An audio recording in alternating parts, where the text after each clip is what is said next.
Vale. Bueno, buenas tardes a todos, a todas. Vamos a comenzar con esta actividad que está organizada por la Comisión de Peritos del Colegio de Ingenieros Especialistas de la provincia de Santa Fe, Distrito 2, y que hoy el tema que convoca es sobre videoimagen forense. El título es Nunca confíes en los FPS para tu cálculo de velocidad, y está a cargo de Fernando Ferro. Fernando, que es experto en reconstrucción virtual criminalística, en fotogrametría y en videoanálisis, y bueno, ya es un amigo de la casa, como me gusta decir a mí. Muchas gracias, Fernando, por aceptar cada vez que te convocamos para que compartas con nosotros tu experiencia, tus conocimientos en este tema. Siempre tenés buena voluntad para que coordinemos fecha, horario. Sabemos que estás con muchas ocupaciones y siempre nos das un espacio para el colegio, así que muchas gracias por eso. Y bueno, ya sin más preámbulo, te dejo para que hagas tu presentación. Muchas gracias. Gracias a ustedes. Cada vez que estoy acá, me gusta resaltarlo. Este colegio es maravilloso a la hora de difundir conocimiento. Se aprende mucho, no solo asistiendo a ponencias de otros, sino cuando uno las da y escucha con atención las preguntas. Así que los invito a que me pregunten todo lo que quieran, que a mí eso también me ayuda. Les puse en el chat un enlace y es una presentación que hice hace poco para unos amigos en Lima, Perú, en donde hablé de este tema y del que vengo hablando ya aburriendo a muchos amigos hace bastante. El tema de cómo se calcula y graba el tiempo en un video y cómo eso con los avances tecnológicos se ha vuelto un peligro muy grande para los que hacemos investigación. En las presentaciones previas, tanto aquí en este colegio como en esa que les acabo de enviar, hablé de los problemas que ofrecen o presentan los videos grabados mayoritariamente por cámaras de seguridad, pero también por teléfonos inteligentes, a la hora de interpretar el tiempo en videos que llegan a manos de un investigador o un perito. Eso es la parte en donde el video ya está hecho y ustedes tienen que averiguar cuál es el tiempo transcurrido entre dos eventos dados. En la mayoría de los casos esto es útil para el cálculo de velocidad, pero también aplica para los que hacen investigación criminal, para cálculos de uso de la fuerza, para los que hacen balística, por el tema de las detonaciones de proyectiles grabados en video, tanto para la parte de audio como para la parte de los reflejos en la boca del arma. Y bueno, también, por ejemplo, aquí en Argentina no se ve mucho porque ese tipo de demandas no tienen grandes incidencias económicas, pero en el primer mundo también esto se aplica mucho en cuestiones de accidentes, en donde alguien tiene que pagar una reparación, ¿no? Porque ¿qué ocurrió cuando una persona tropezó en la puerta de un ascensor, en sitios públicos, así? En donde los videos parecen decir una cosa y cuando uno se pone a investigar en detalle qué está pasando entre un fotograma y el siguiente, aparecen cosas que antes no se podían ver bien. Entonces, aclaración, hasta ahora en otras presentaciones he hablado de cómo interpretar un video ya grabado. Hoy me quiero enfocar en la etapa previa, y es cuando se graba un video, qué es lo que pasa, cómo se interpreta el tiempo, y entonces qué consecuencias puede traer eso a la hora de analizar un video que ya fue grabado. Me voy a concentrar en cámaras de seguridad, en equipos de VR, porque ya de por sí tienen toda una estructura que favorece estas problemáticas. Para teléfonos inteligentes, para el caso de testigos grabando algo en la vía pública y aportándolo al sistema judicial, hay otro montón de problemas que ya veremos si analizamos en otra ocasión en particular. Por eso entonces este nombre un poco disruptivo. ¿De qué vamos a hablar hoy entonces? De las limitaciones técnicas que hacen que el tiempo sea una variable poco confiable. El tiempo transcurrido entre dos cuadros inmediatos de un video. Quiero explicarles más o menos cómo se calcula ese tiempo al momento de la grabación, cómo se almacena ese dato para que después nos llegue a la hora de analizar un video en un proceso. Vamos a revisar algunas flaquezas que tienen metodologías de cálculo que yo puse erradas, que en determinadas circunstancias pueden arrojar resultados no confiables. Y como tienen una cierta tradición, se usan a ciegas y eso ahora hay que empezar a cuestionarlo un poco. Sobre todo me refiero a fuerzas policiales que hacen de un método la Biblia y que tienen que empezar a cuestionárselo un poco, ¿no? Eso quiero explicarles hoy por qué. Una nueva forma, un nuevo paradigma para preguntarse qué está pasando desde otro lugar. Abrir un poco la cabeza y pensar todo esto de otra manera para ver si eso aporta una solución. Y también les voy a presentar un dispositivo que se creó específicamente para atender este asunto. Así que imagínense lo grave que es que hay una empresa que dijo, yo con esto voy a ganar buen dinero, y lo debe estar ganando porque ese aparato que les voy a mostrar cuesta nada menos que $3.000. No parece tanto en el primer mundo comparado con un software. Bueno, esos $3.000 no incluyen el software. Con el software cuesta otro 3.000 y se aplica dentro de un software que cuesta varias decenas más. Así que es un aparato que yo quiero mostrarles que existe. No lo recomiendo especialmente ni me va de nada en un beneficio que ustedes lo empiecen a usar, pero por lo menos que sepan que existe. Perdonen los que ya saben ciertas cosas, siempre tengo que partir desde una cierta tabla para empezar a explicar.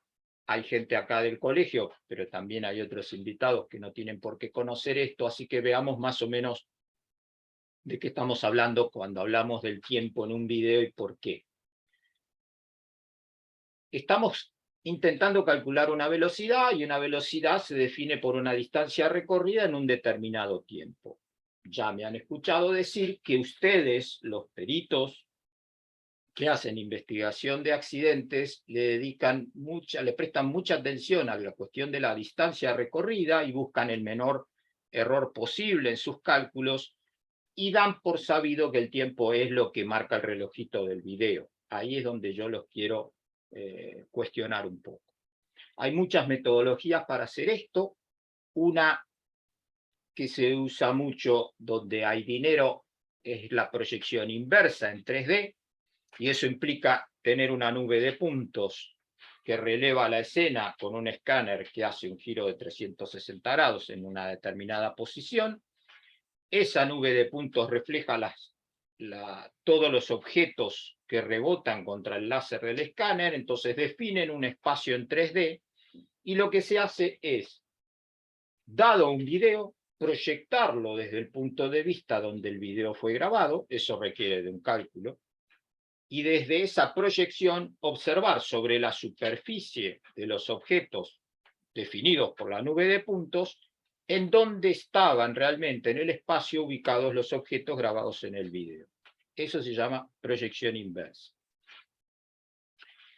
La proyección inversa tradicional que yo incluyo acá es lo que hacen ciertas policías en muchas jurisdicciones y que les pido entonces que empiecen a revisar, porque es ir al lugar de los hechos, ponerse en uso de la cámara que registró el evento y hacer circular un móvil por delante del cuadro de esa cámara y ver a distintas velocidades cuál se asemeja más a lo que el video grabó, el video del accidente o del evento en cuestión.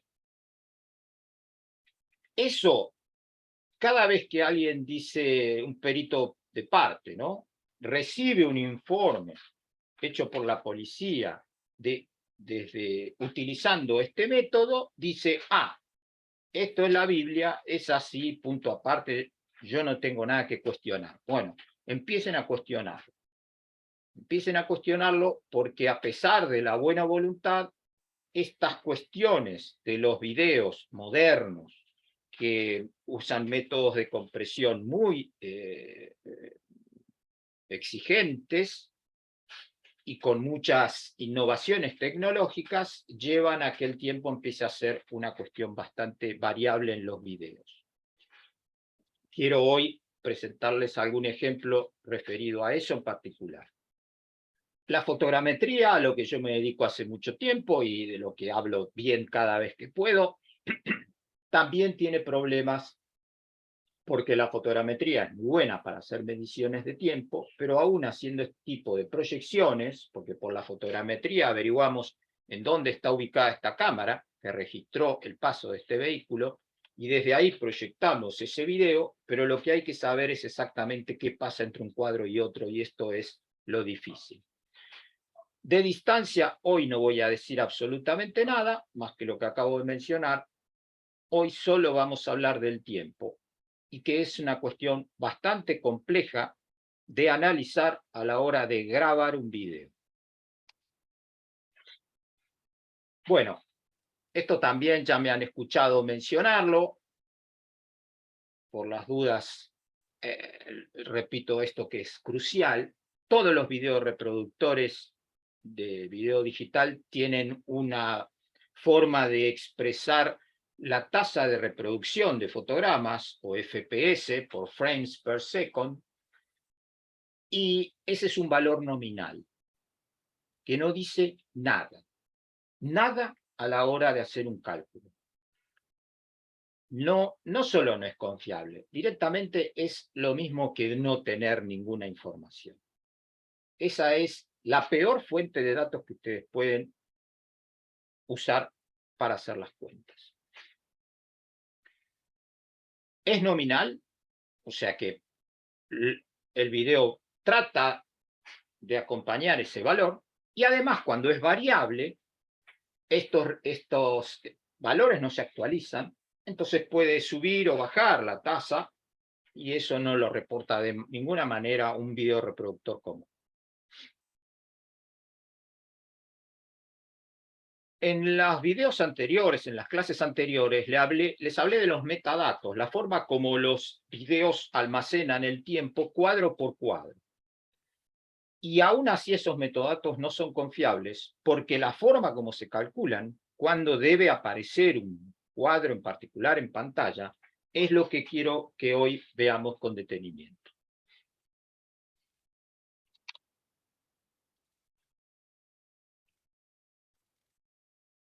Acá en pantalla les muestro un video de un caso real, donde hay un señor caminando a la madrugada y es víctima de un atropello por parte de un vehículo que van a ver aparecer ahora en cuadro. Cámara de seguridad de un predio fabril.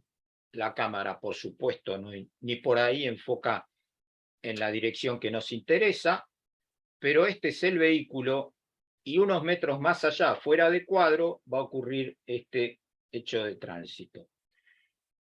En la puerta de esta fábrica hay otra cámara que apunta en la otra dirección. O sea, acá estamos viendo al vehículo ingresar en cuadro, después lo vamos a ver irse para el otro lado. Bueno, digo, ese es el caso, no se los voy a mostrar ahora porque no tiene ningún sentido, pero esto refleja las condiciones clásicas de una grabación en un accidente de tránsito por cámaras de seguridad.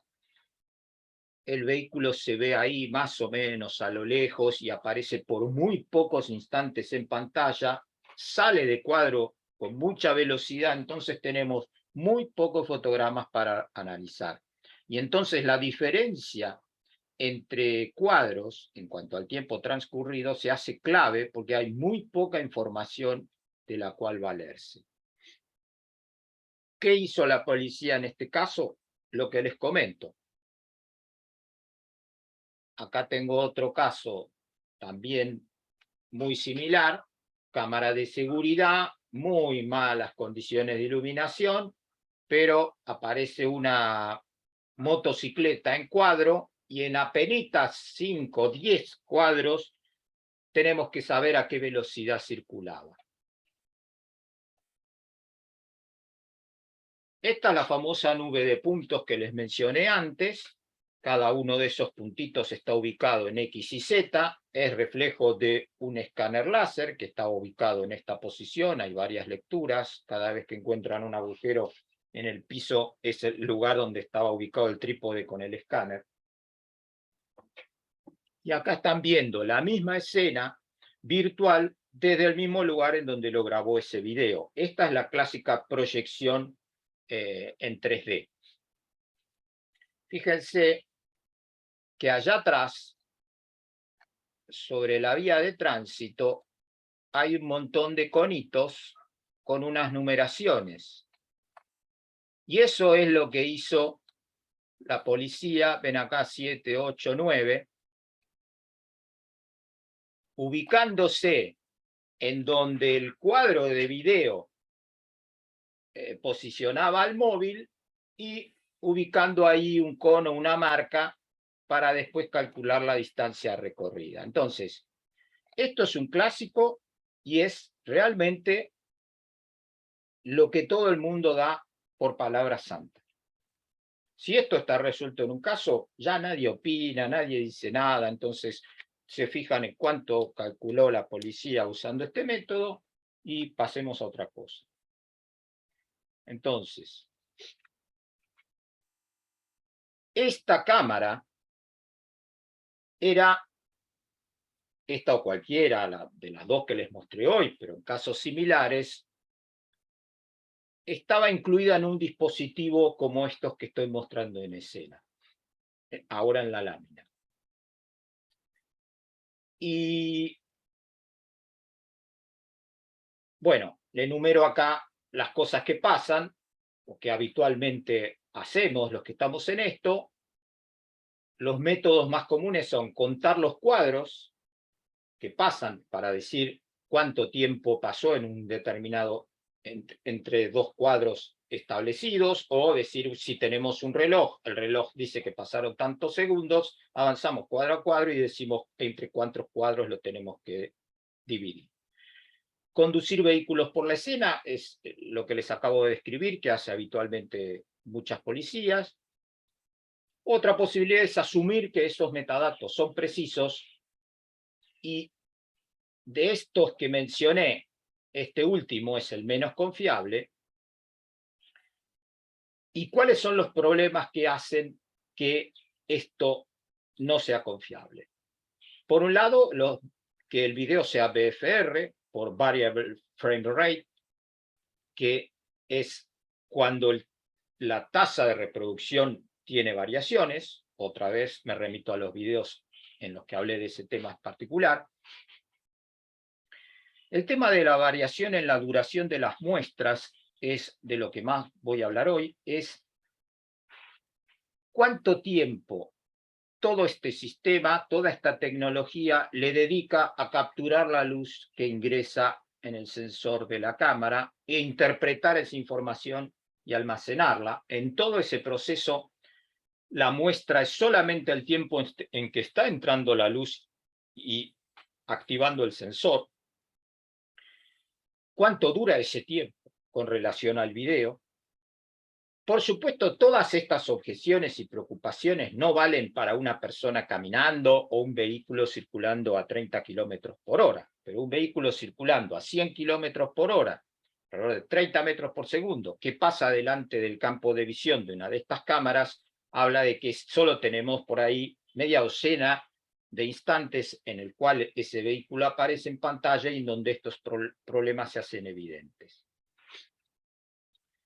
Vamos a hablar del obturador de la cámara, es un término que viene de la época de las viejas cámaras mecánicas de fotografía. Ahora no se llama técnicamente obturador, pero se refiere a cómo se abre la entrada de luz al sensor. Antes era al negativo de película, ahora es al sensor. Cómo se enciende el sensor para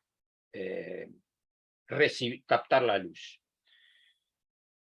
Y cómo hay una cierta forma de reducir costos y acelerar el tiempo de procesamiento que nos afecta a la hora de los cálculos. Esto tiene que ver con el obturador de persiana, término en inglés rolling shutter, y cuánto dura ese tiempo en particular. Un problema serio es las conversiones. ¿Qué quiere decir convertir? Hay un original grabado en el dispositivo y lo que hacemos con la mejor de las suertes en Latinoamérica es enchufar un pendrive y activar algunos botones de menú del programa que administra estos DVRs y pedirle que extraiga una parte en particular de las grabaciones que tiene el equipo para llevárnosla a hacer un trabajo de investigación. Eso es una conversión. Y créanme, son de lo peor que puede ser esas conversiones. Uno puede estar viendo en pantalla las cosas con un montón de datos y llevarse ese pendrive a su casa o al laboratorio y encontrarse con otra cosa completamente distinta. Y el último punto acá es que ya los mismos metadatos almacenados en el original pueden estar errados, como les voy a mostrar en las láminas siguientes. Este es un clásico equipo de DVR, todos tienen adentro, les digo, elegí una foto al azar, pero buscan todos los DVR que hay en el mercado, le sacan la tapa y se encuentran con esto exactamente, casi como una licuadora, ¿no? Una motherboard, una placa madre, un disco rígido, una fuente y un tablerito en donde se conectan cosas. Así que lo que van a ver vale para todos estos equipos. Atención, una aclaración. Estoy hablando de equipos DVR que son como estos que ven acá en pantalla, en donde la cámara es analógica, transmite la señal pura al equipo y el equipo solo procesa toda la información que está recibiendo en tiempo real de una, 16, 32 cámaras, todas a la vez. Para otros equipos en donde las cámaras son IP y tienen su propio sensor y sistema de grabación, valen otra serie de advertencias, en general no las que vamos a analizar hoy en detalle. En estos equipos, en particular, ¿qué es lo que ocurre? ¿Cuál es el flujo de trabajo? Tenemos la cámara es analógica, así que así como recibe las cosas, las manda por el cable hacia el procesador único en esta estación central, que hace algo con lo que recibe. Por supuesto, entre ellos está la digitalización y después lo almacena en el disco rígido. Hasta ahí terminó su trabajo parcialmente. Esto le da la posibilidad al operador de observar lo que pasa. Después viene esa etapa de exportación que es de temer.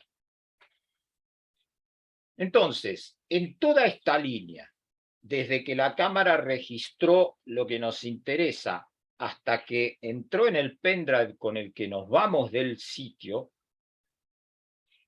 pasan un montón de cosas. Y todas muy rápido. Entonces, ¿cuánto tiempo demora todo esto que acabo de describir? Y dentro de este tiempo, ¿cuánto se dedicó a capturar la imagen? ¿Y quién decidió qué hora era cuando esa imagen se capturó? Esta es la cuestión.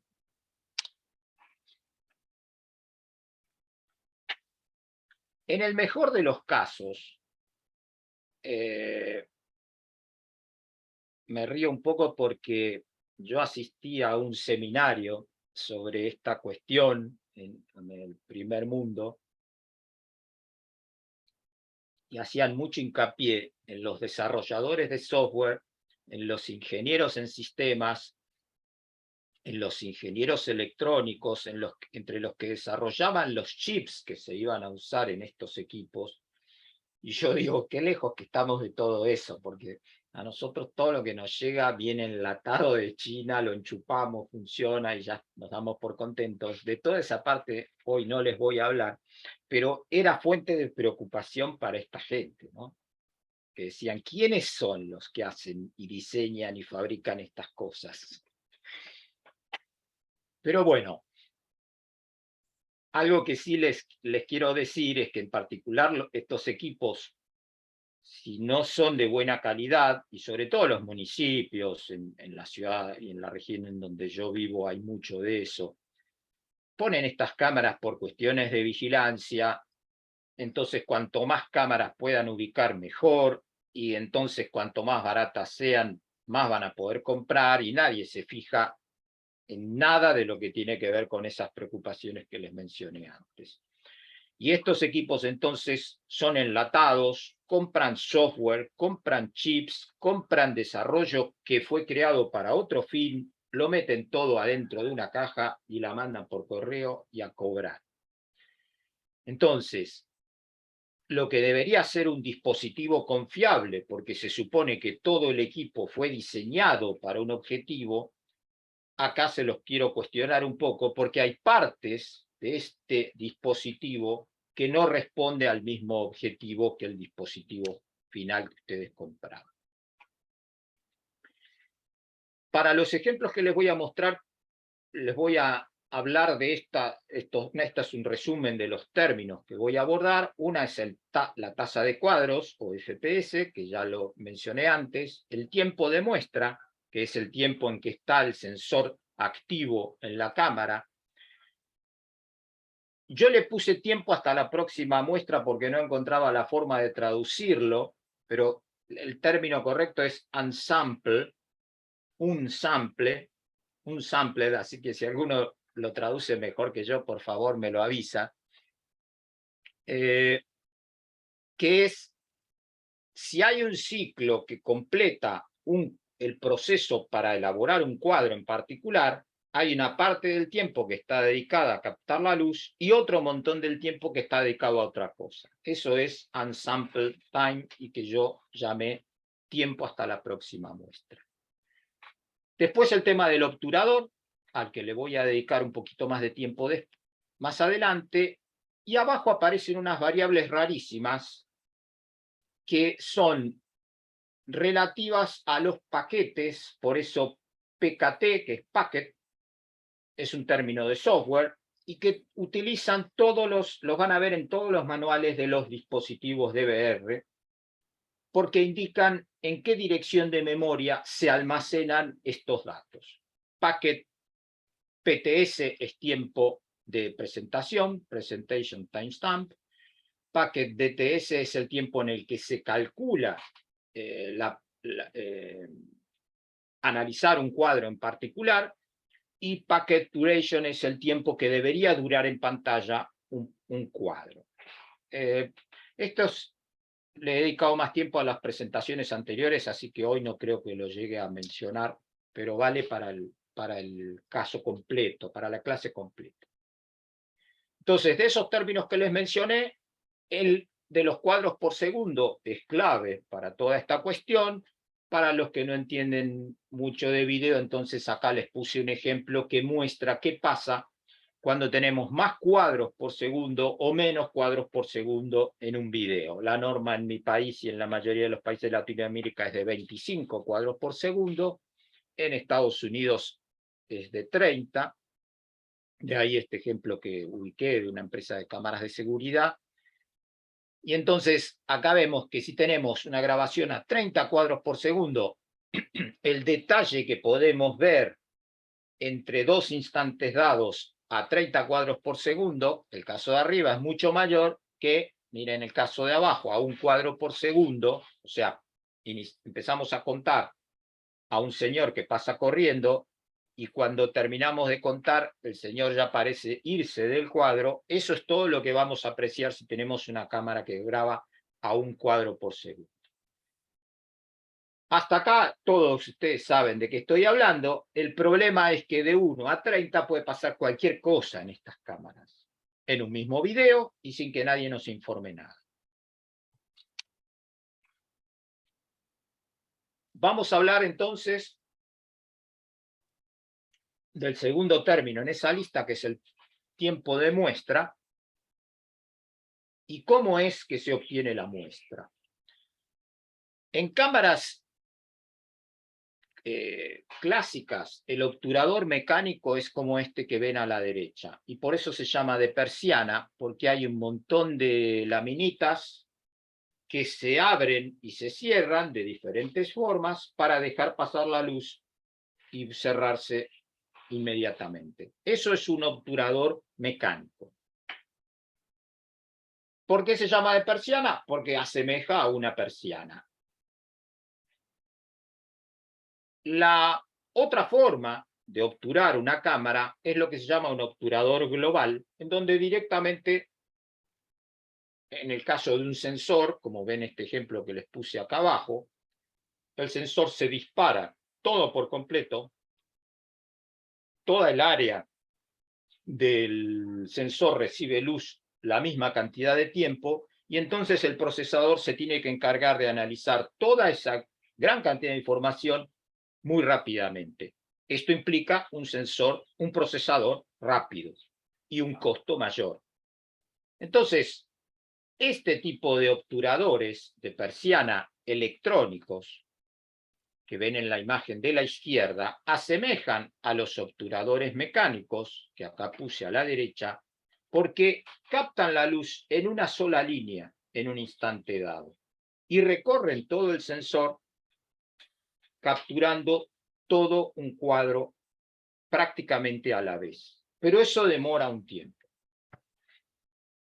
Ese tamaño, por supuesto, el tamaño del área influye, y la velocidad en que ese equipo puede recorrer todo el tamaño del sensor es una variable a considerar en estos ejemplos en donde tenemos un objeto que pasa muy rápidamente por delante del cuadro. ¿Cuál es el objetivo de esto?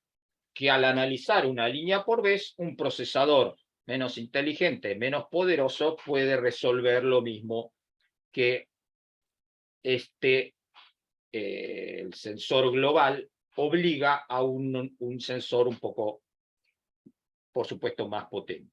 Entonces, acá hay un tema de costos, y en cámaras de seguridad, créanme, el costo es lo que define todo. ¿Cuál es el efecto que produce clásico en las cámaras de seguridad con objetos que se mueven a gran velocidad? Es este problema de desenfoque de movimiento, que en los videos que no lo mencioné, en los videos que les mostré antes, pero ahí se hace muy evidente, sobre todo con luces de vehículos en circulación. Ahí ven que la luz en realidad es un objeto redondo, pero acá se ve alargado, porque todo el tiempo que está entrando la luz en el sensor, el objeto hizo un recorrido de una determinada distancia.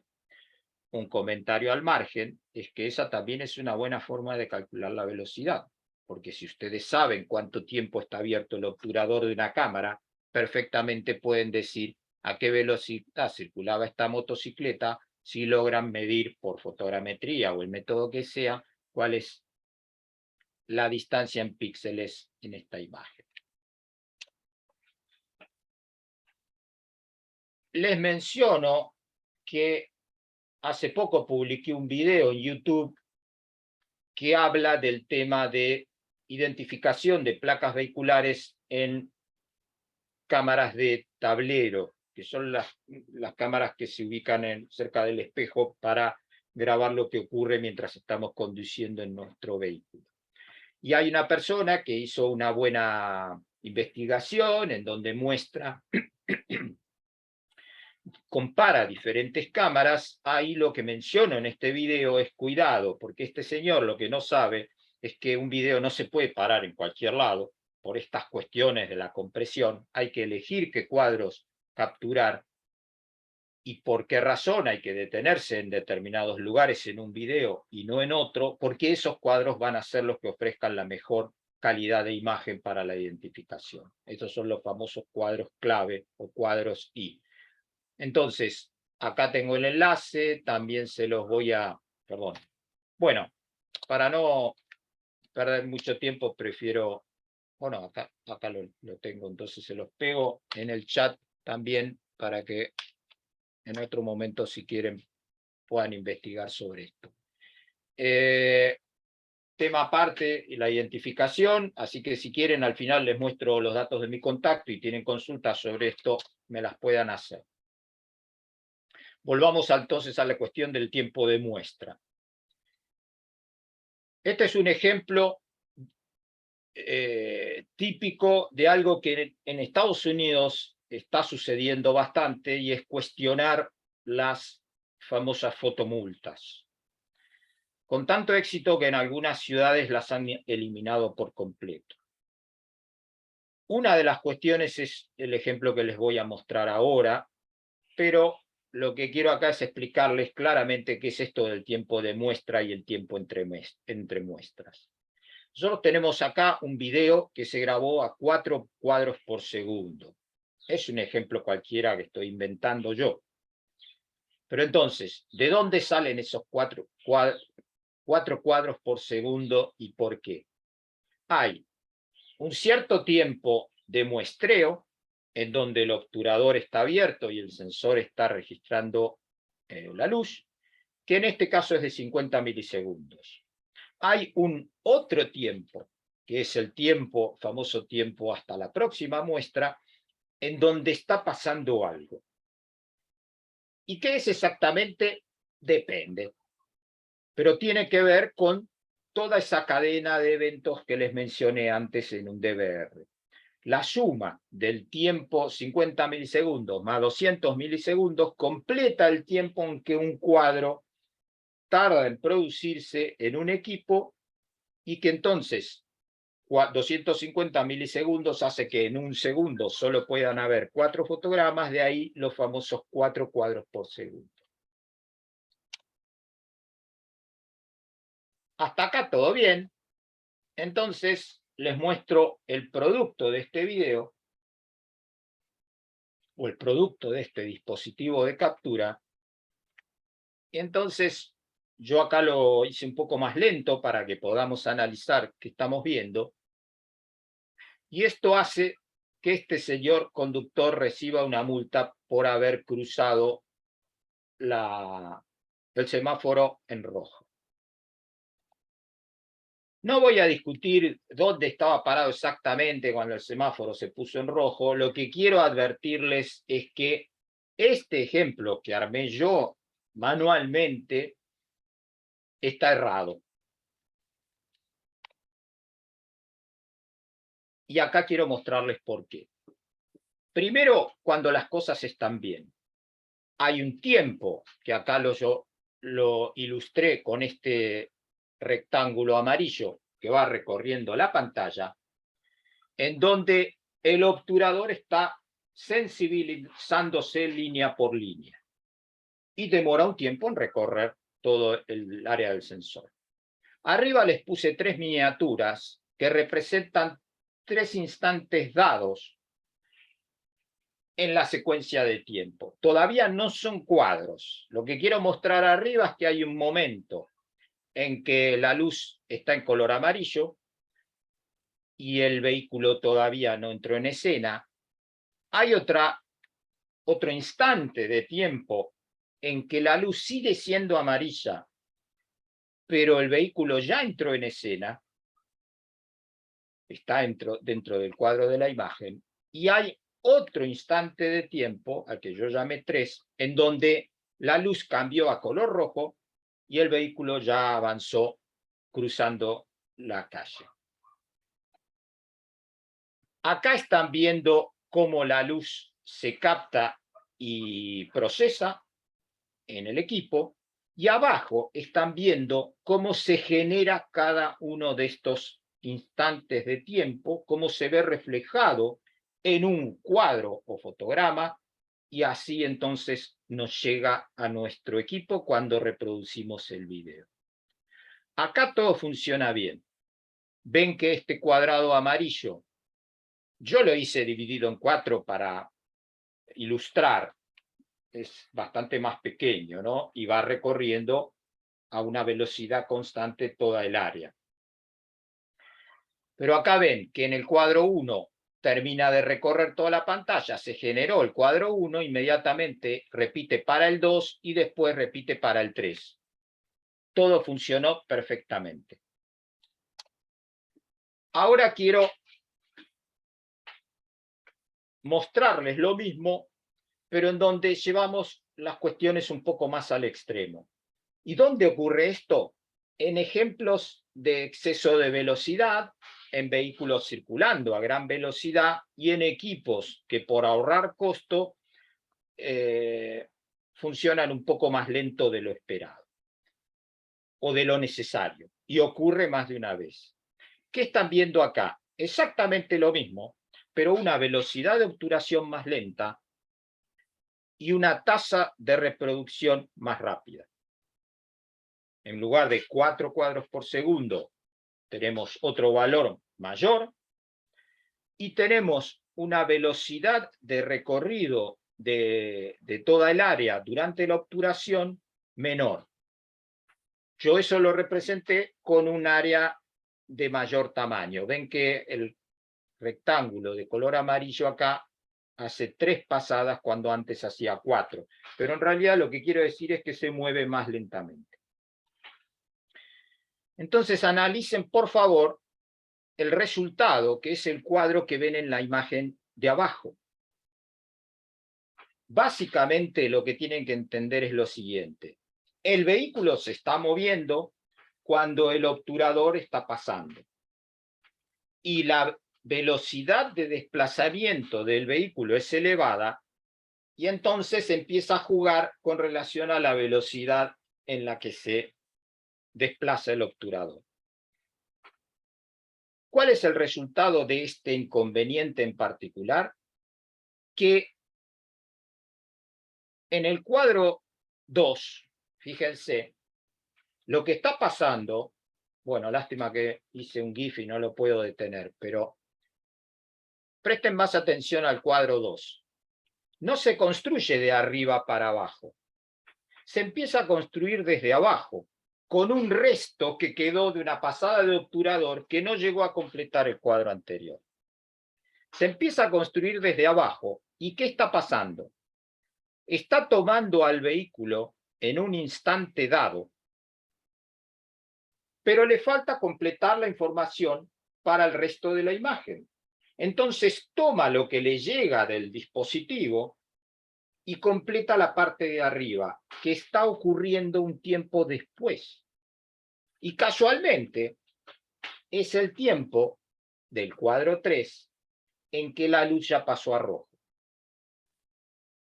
Entonces, en un mismo cuadro, porque al final nosotros lo único que podemos ver es un cuadro de una imagen, en un mismo cuadro, siempre tenemos instantes de tiempo diferentes, pero acá tenemos 2 instantes dramáticamente diferentes, luz amarilla o luz roja. Y todos damos por sentado que lo que estamos observando ocurrió en un solo instante de tiempo dado, y esa es la base de toda la gran mentira. Nunca es todo en un tiempo dado, salvo en obturadores globales, y eso en cámaras de seguridad no lo van a ver ninguno, en cámaras de teléfonos inteligentes que yo sepa tampoco, porque obliga a un sistema más costoso en todas las cuestiones, no solo en el obturador mismo, sino en el tiempo que tenemos que dedicarle al procesamiento de tanta información. Entonces, cuando nos llega un video a analizar, lástima que en esta lámina yo no lo guardé, tenemos que prestarle atención a estas cosas, sobre todo, ya insisto, en cámaras que graban a una tasa de reproducción muy baja. A 30 cuadros por segundo esto no es tan evidente, pero en tasas bajas sí. 10, 12 o para abajo, que las hay, esto puede ser un problema. Insisto, los que hacen investigación criminal, cuidado con los disparos. porque no es el tema de hoy, aquí más que nada investigadores en accidentes, pero tengo más de un video en donde les puedo mostrar que hay disparos entre dos posiciones diferentes en un video y parece que un disparo fue antes que el otro y pudo haber sido la realidad lo opuesto, porque eso depende del obturador y del ejemplo que les acabo de mostrar.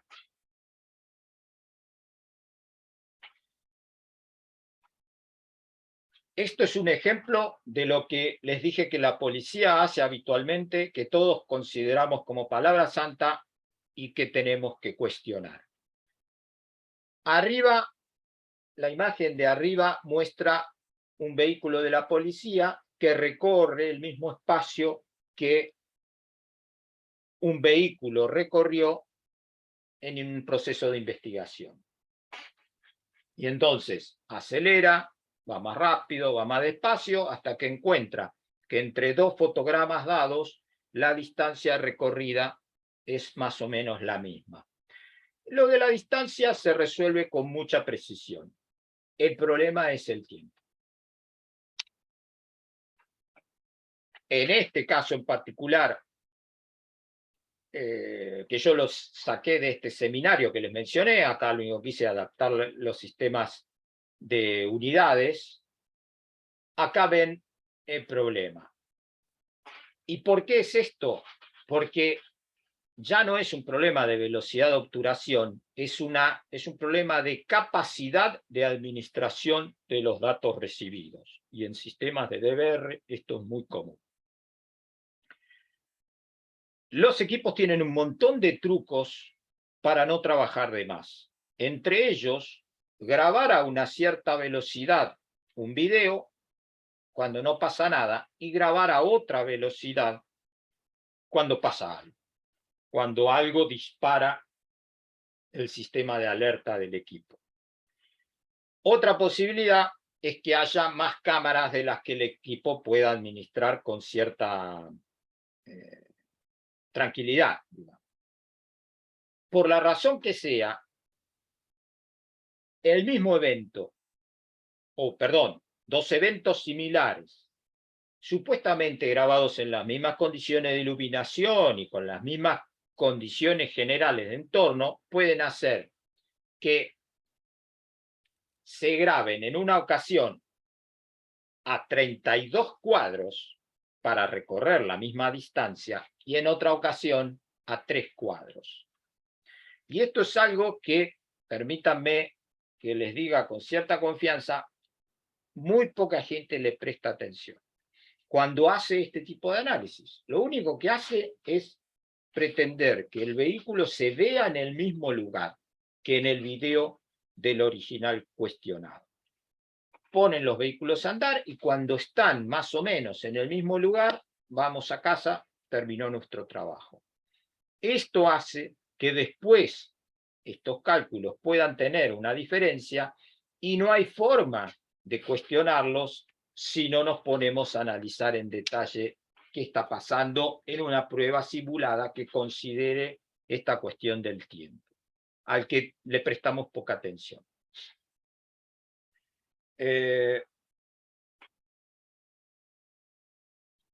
Otro problema es este que les mencioné de los metadatos.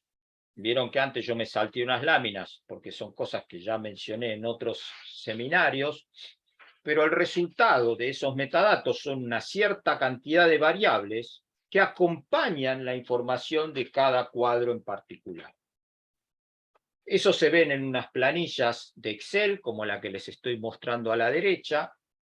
También les he mostrado cómo obtener estas planillas. Así que los invito a que vean esos seminarios.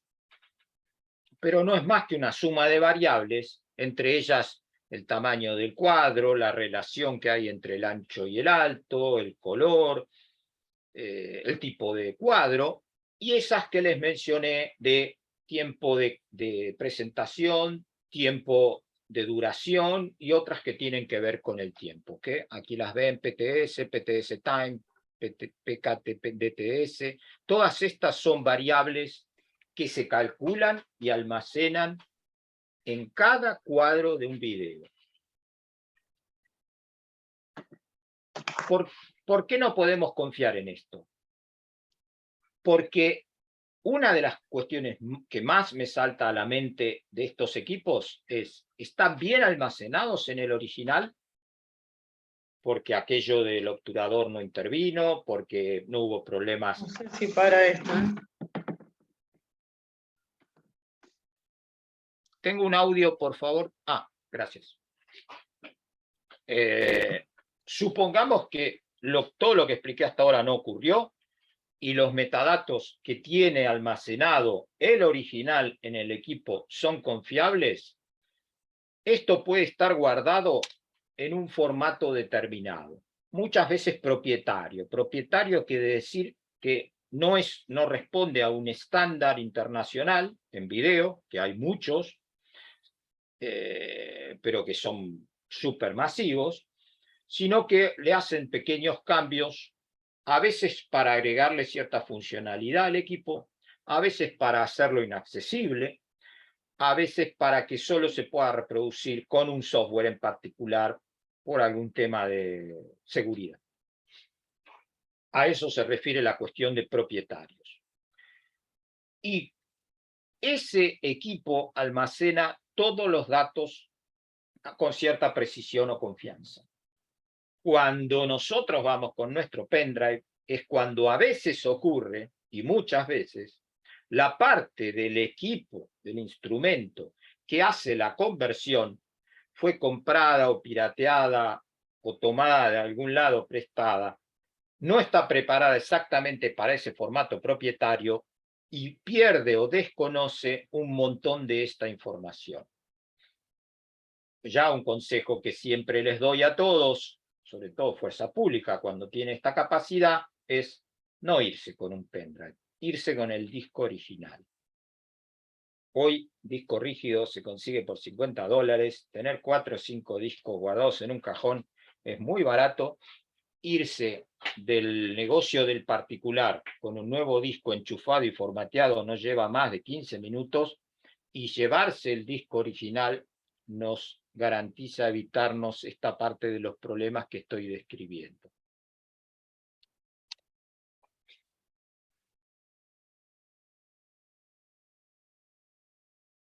Bueno, esto es lo que les acabo de mencionar. PFS, por ejemplo, es una extensión de uno de estos formatos nativos, y ustedes se llevan un MP4. ¿Por qué? Porque todo lo que entienden los que fabrican estos equipos es que uno se quiere llevar este video para verlo en otro dispositivo. Entonces ahí es donde convierten a un formato estándar para que cualquier aparato lo pueda reproducir, pero ahí es donde aparecen los problemas que nosotros tenemos que evitarnos. Evitar esa conversión es la que nos quita el riesgo de que en ese proceso se hayan perdido o transformado los datos.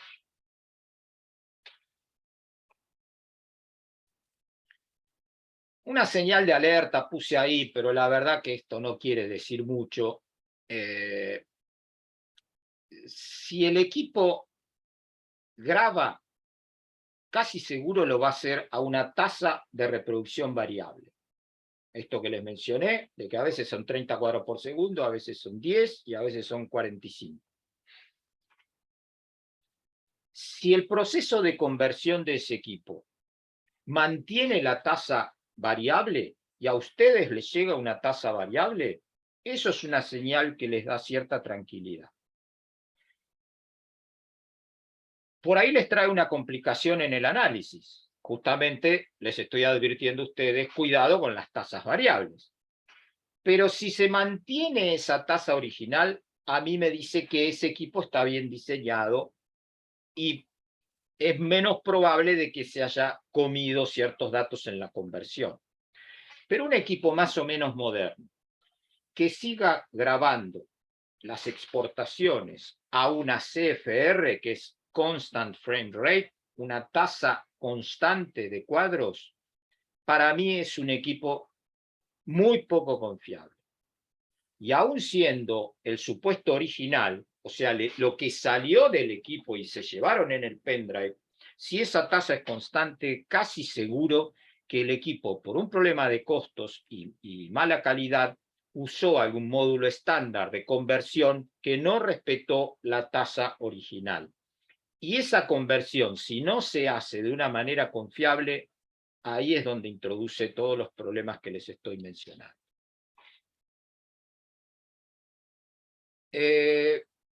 Hay un documento que yo traduje del inglés de un experto en videoanálisis que ya se ha retirado, pero para mí era como decir,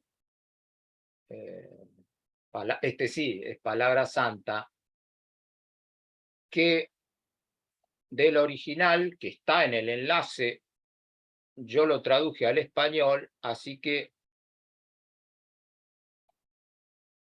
se los quiero compartir a ustedes, no para verlo ahora, pero para que lo vean tranquilos con tiempo, en donde él lo que propone es hacer una revisión del DBR en diferentes condiciones para tener un máximo y mínimo. Bueno, ahí ya me perdí, así que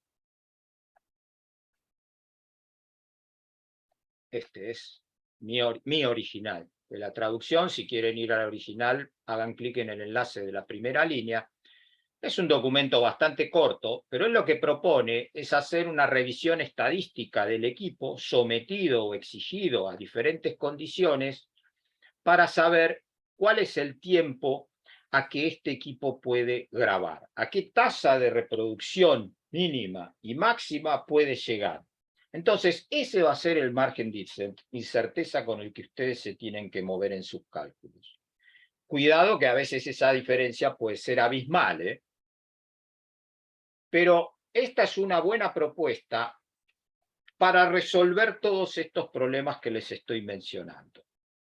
Hay que tener el equipo a disposición, hacer una grabación con una mínima cantidad de muestras, eso es lo que propone cómo calcular ese documento, y de ahí sacar un máximo y un mínimo. Porque esta es la cuestión del paradigma que les mencioné al principio de esta clase. Yo lo que les propongo en general y por el método que encontremos, que todavía yo no encontré uno bueno y barato, bueno, fácil y barato sería el milagro, pero por lo menos la pregunta que quiero que se empiecen a hacer es la siguiente. Todos quieren saber cuánto pasó entre un cuadro y otro. Y si hay dos preguntas que a mí me hacen en mis seminarios son, en fotogrametría, ¿cuál es el margen de error al calcular una distancia? Y en videoanálisis, ¿cuánto tiempo pasó entre dos cuadros dados? Y nadie sale de ahí. En lugar de hacerse esa pregunta, quiero que empiecen a ver esta otra de acá, que es cuánto tiempo puede pasar. En un equipo, por todas las condiciones y variables y situaciones que relaté, puede ser que la tasa sea una tal mínima o una tal máxima. Y ese es el objetivo de todos los análisis que ustedes se tienen que proponer. No ya ver qué pasó entre dos cuadros dados en donde a veces se hace imposible esa cuenta. Lo que quiero que se propongan es resolver esta otra pregunta, que es ¿cuánto tiempo puede pasar en todas las situaciones habidas y por haber para un dispositivo conectado de una cierta forma en particular? Si ustedes tienen mucho dinero, otra vez, mucho dinero, les propongo esta otra solución. A ver, también véanlo tranquilos ustedes en otro momento, esto está en inglés, pero es de una empresa que fabricó este dispositivo que ven acá y que me parece un gran invento, pero un poco prohibitivo para nuestra economía. No es más que un panel con una serie de luces LEDs, perdón, espero que este audio no esté saliendo, que no tengo el YouTube de pago. Bueno, no quiero mostrárselos ahora todos, pero quiero que vean el aparato en particular. A ver. Acá. No es más que una serie de luces que recorren la pantalla con un cierto orden y que hay que ubicar estratégicamente lo más cerca posible de la cámara, porque ese ejemplo que acaban de ver recién está un poco errado. No sirve tenerlo ocupando en una pequeña porción de la cámara, porque nosotros lo que estamos queriendo averiguar es qué pasa en todo el sensor del dispositivo. Entonces hay que ubicarlo un poquito mejor. Acá ellos muestran que igual funciona, yo lo cuestiono un poquito, pero lo que hace esto es grabar un movimiento de luces a una muy rápida velocidad. Ese dispositivo tiene un cierto orden en las luces, entonces, si ustedes, bueno, no sé qué pasa ahora, pero si ustedes se detienen en cualquier momento del video, pueden calcular cómo se está moviendo este obturador y a qué velocidad se está generando cada fotograma. Pueden saber, no solo el obturador tiene que hacer ese movimiento que yo mostré en mi ejemplo, puede ser otro, pero entonces esto puede ser muy útil a la hora de establecer estos problemas de obturación, sobre todo en cámaras que funcionan a muy baja velocidad o con eventos que ocurren a muy rápida velocidad. Este equipo se llama Lightboard y la empresa que lo desarrolló en su momento se llama Inpudace, pero ahora esa empresa fue vendida a otra gigante multinacional que es Axon, que es el que vende las cámaras que llevan todas las policías en Estados Unidos. Bueno, esta es la opción cara, muy precisa, rápida y eficiente. La cuestión de la estadística, en donde yo incluso quiero para el futuro mostrarles algún ejemplo en donde yo lo haga prácticamente, es igual de eficiente, pero no les va a decir nada con relación a la obturación, solo a los tiempos de muestra. Ya estoy muy sobre el tiempo, pero igual quiero mencionarles algo. En las sesiones anteriores, yo les hablé del FFmpeg y cómo usarlo para capturar esas planillas de cálculo que muestran todos los metadatos de los videos. Y yo sé que es un incordio usar el FFmpeg, es un programa bastante complicado porque uno tiene que escribir todas las instrucciones que quiere que el programa siga. Entonces me apiadé de todos y les grabé una pequeña aplicación que se llama, yo le puse ese nombre por ahora, está en proceso de mejora, pero ya funciona, que se llama exportar cuadros con datos.bat. .bat es un batch clásico en Windows, de la época del DOS, imagínense de lo que estoy hablando, en donde una serie de instrucciones de FFmpeg, yo las escribí en un documento de texto, las guardé en este archivo y se las estoy ofreciendo. ¿A dónde fue a parar este programita? Al sitio del amigo David, que es el de reconstruccionvirtual.es, está en el blog de él. Él lo hizo muy generosamente porque agregó una explicación de cómo usarlo. Yo estaba un poco vago en esa época y no lo quise hacer. Entonces acá van a ver cómo descargarlo. Ahí arriba estaba el enlace para descargarlo y acá cómo usarlo para obtener todos los cuadros de un video capturados uno por uno.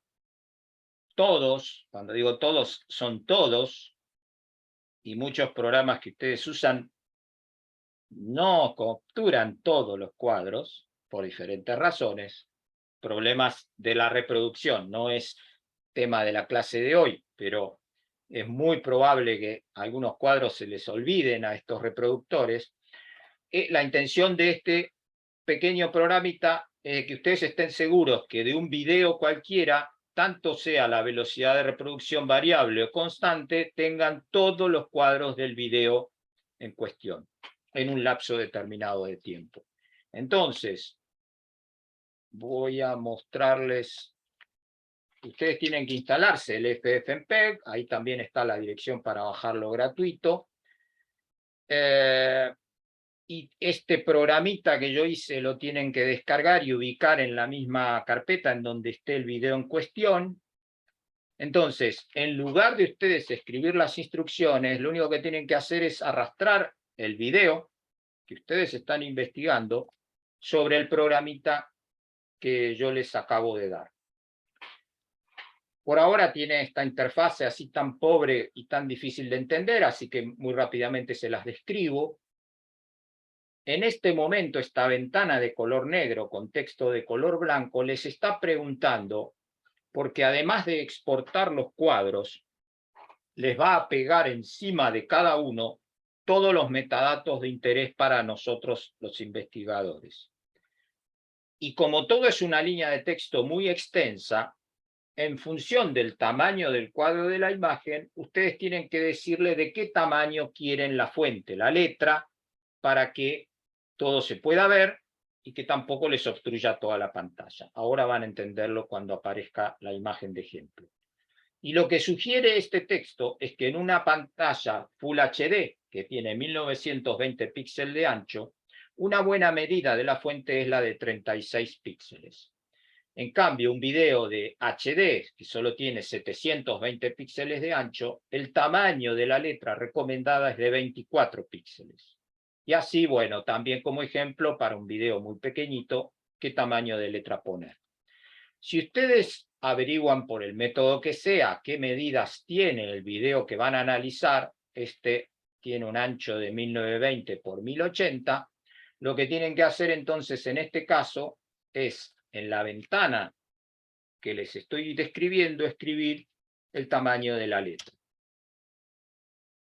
Ahora está haciendo los cálculos, capturando los metadatos de cada fotograma y mostrándoles, ahora va a aparecer una pantalla de ejemplo, que en este momento me queda un poco grande porque era un Full HD, pero que abajo les aparece entonces la leyenda con los textos de los metadatos sobreimpresos, antes de la exportación de los cuadros.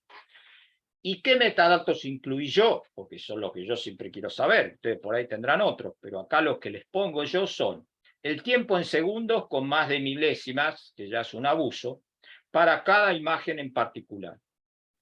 ¿Qué número de cuadros se refiere? De toda la secuencia que ustedes incluyan. Como van a exportar fotogramas, les recomiendo que no usen un video que dure 24 horas. Apenas serán unos segundos los que ustedes quieren analizar, y acá lo que ven es un cuadro a 30 o 25 cuadros por segundo. Estamos hablando de un video de apenas 2 o 3 segundos de duración. La posición es una cuestión que a la mayoría de ustedes no les va a importar, pero a mí a veces me hace falta, que es la ubicación en memoria del archivo original de este cuadro. ¿En dónde está este cuadro almacenado en bit por bit en el archivo? Si es que yo tengo que analizar eso en particular para buscar un dato. Por ejemplo, puede haber información de GPS, bueno, una serie de datos que a veces nos interesan a los investigadores, que acompañe como metadato cada uno de estos fotogramas, porque puede ser una cámara de las que usan cámara de tablero, por ejemplo, o alguna otra cámara que guarde información de posición geográfica.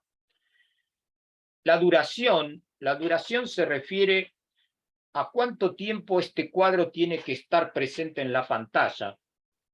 Cuidado que ese es un valor nominal, a veces no tiene por qué cumplirse, pero es un objetivo del reproductor presentar este cuadro durante 8 centésimas de segundo. ¿Y cuánto ocupa en kilobytes de memoria toda la información para reconstruir este cuadro? Esto es importante a la hora de saber qué tipo de cuadro es.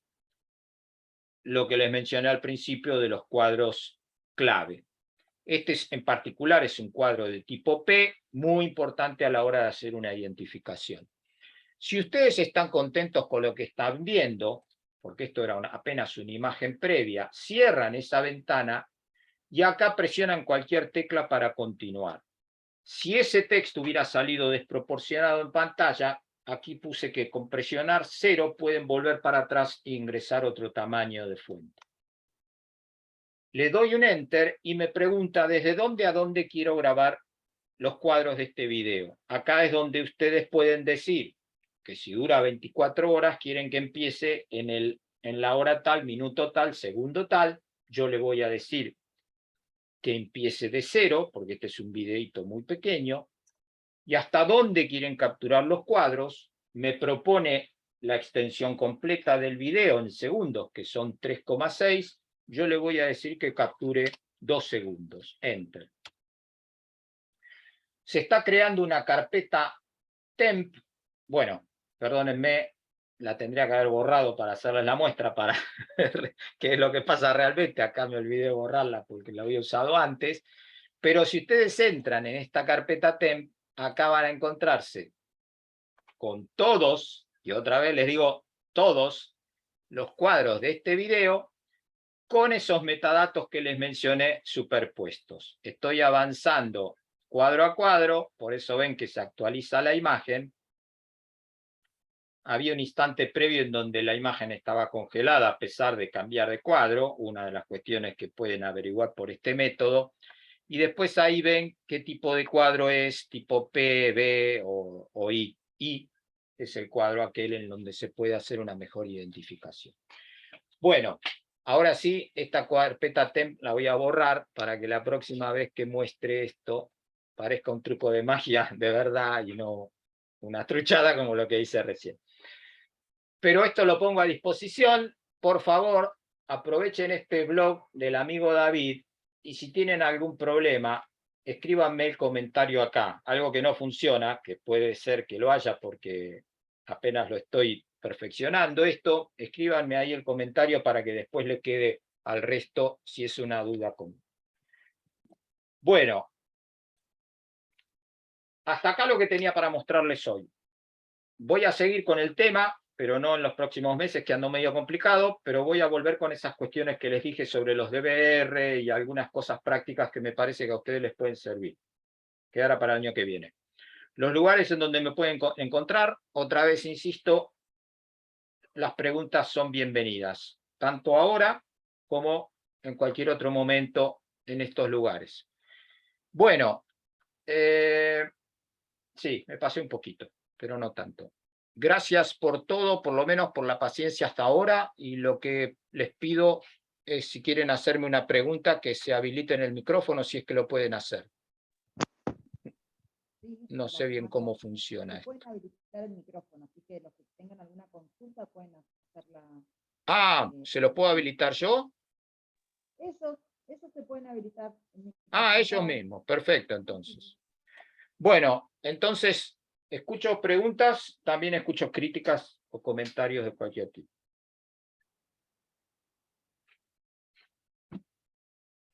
¡Uah! Los maté. Por lo menos no los veo dormidos, pero ahí están. Bueno. No, crítica entonces, ninguna, por lo menos por mi parte.